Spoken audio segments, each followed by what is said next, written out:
Hey everyone, welcome back. I know you guys love to dive deep and really absorb information, so we've got a pretty fascinating topic today.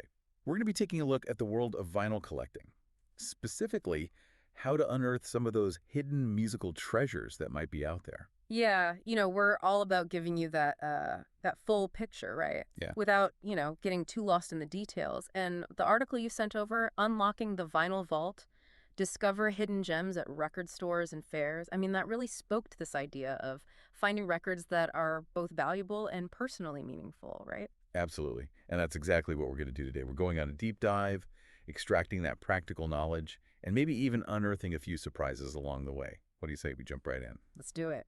Okay, so vinyl records in 2025.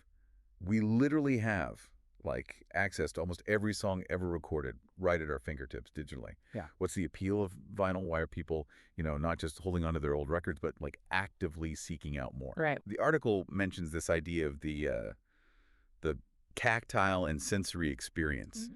Can you kind of unpack that a little bit? Why is that so significant in today's world?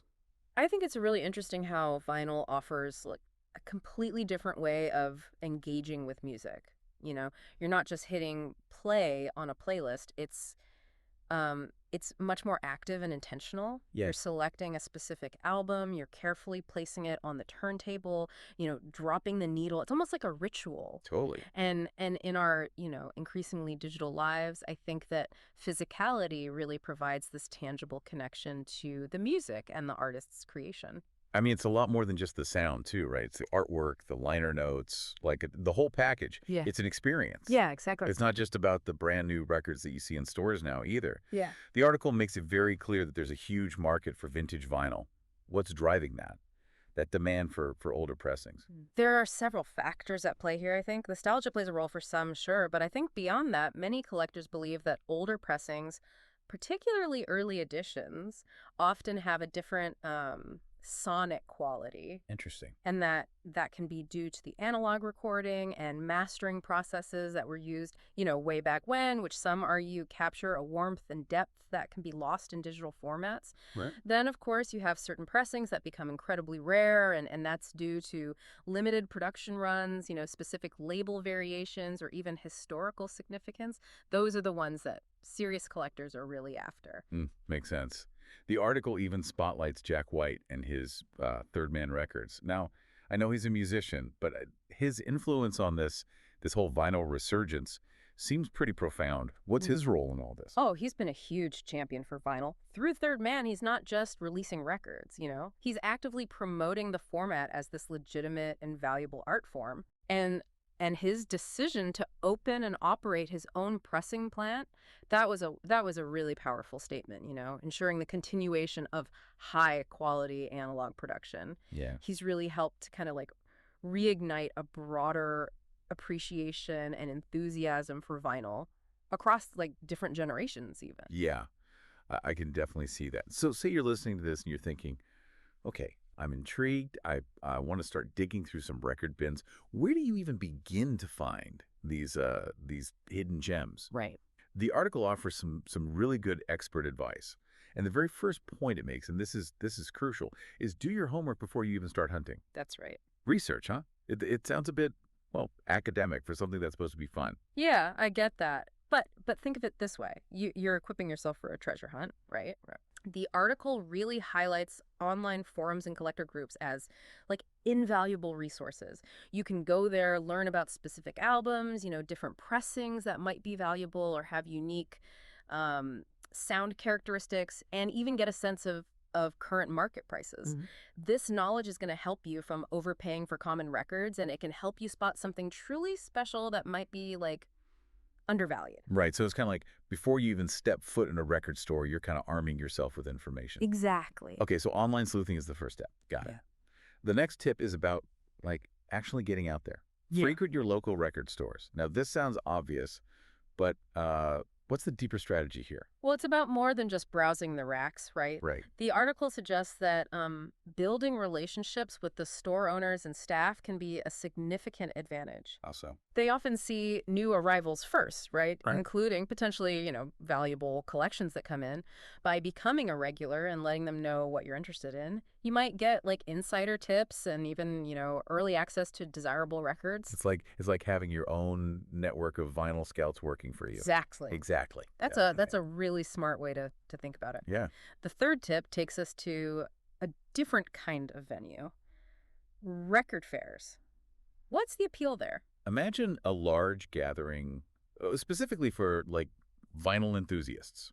That's what a record fair is. They bring together collectors and vendors with a huge range of, like a diverse range of records. Mm-hmm. And the article, it advises arriving early. Okay. The most serious collectors, they know this. They know that this is where the best finds often appear, and they tend to go quickly.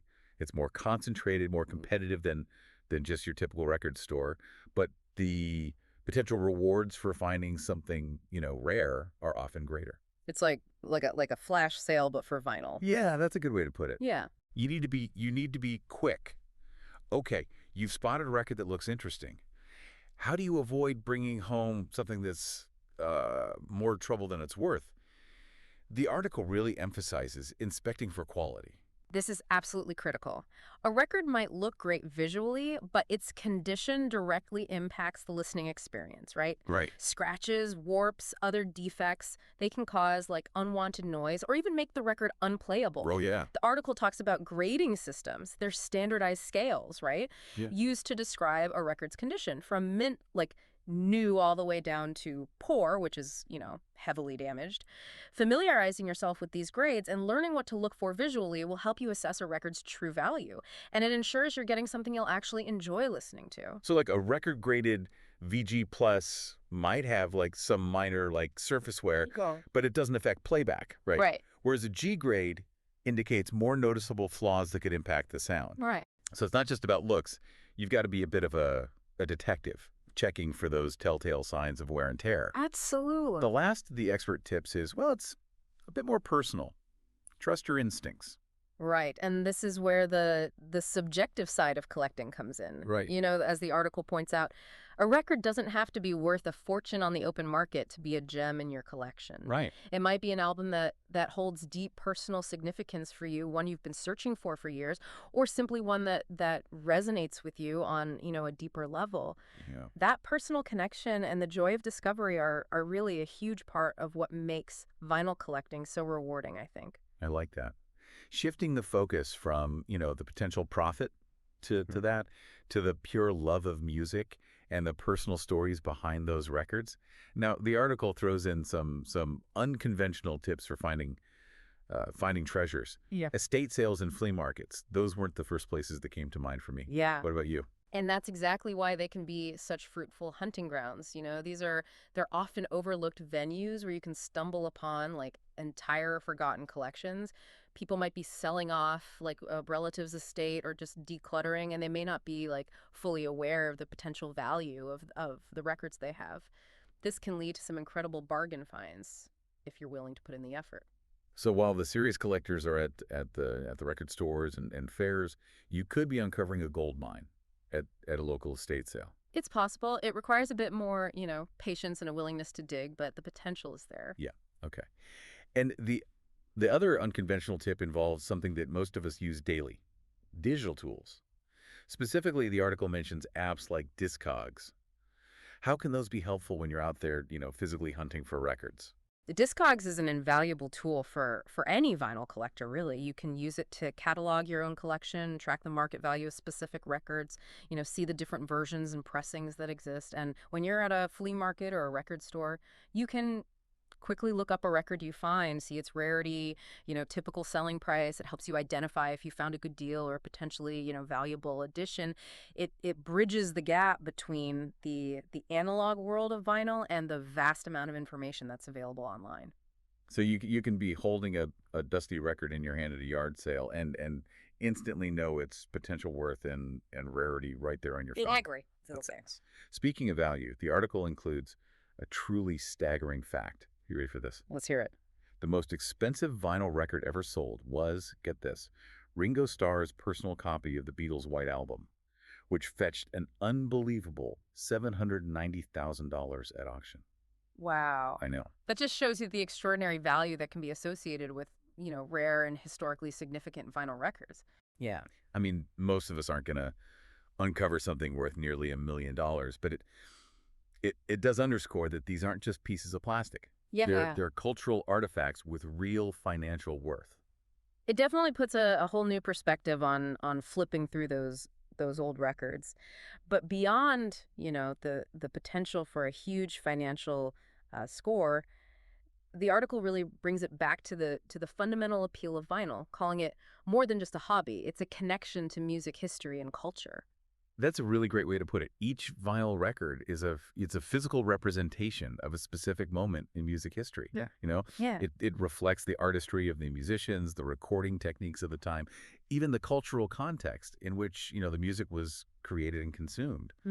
Holding a vintage record is like holding a tangible piece of that history. Absolutely. And then there's that thrill of the hunt. Oh, yeah. The article mentions it's the personal satisfaction of discovering something you've been searching for or stumbling upon an unexpected gem. Right. That's a huge part of the allure. It's an active engagement with music discovery, a tangible reward for your efforts. It's different. It's a different kind of satisfaction than the instantaneous access of streaming. It's a real sense of accomplishment in finding, a rare pressing or a beloved album after a period of searching. I completely agree. So I guess for you, the listener, even if you're not aiming to build a museum-worthy collection, every record you find can tell a story. Yeah, right? absolutely. It's about adding a personal layer to your appreciation of music. Yeah, exactly. It's about curating your own, personal archive of musical moments filled with records that resonate with you on multiple levels, sonically, emotionally, and maybe even historically. I love that. So to wrap it all up,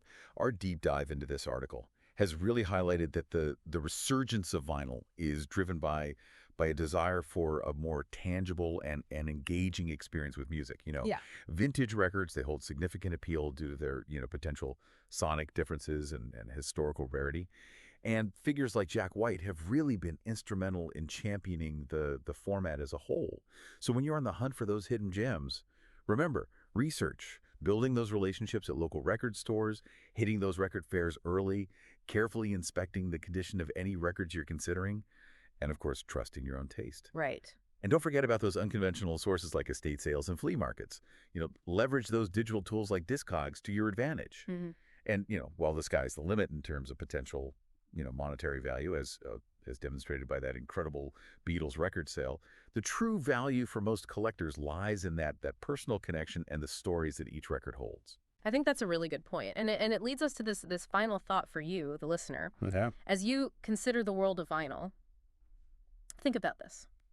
What kind of sonic stories might you uncover? What personal connections might you forge with the music, and the artists through these tangible artifacts? Yeah. Even if monetary value isn't your, primary focus, what unique significance might a particular record hold in your life? Think about that. It's about the personal journey that awaits within those grooves. I love that.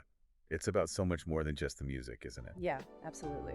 Well, on that note, thanks for joining us for No Deep Dive. Until next time, happy hunting. Happy hunting.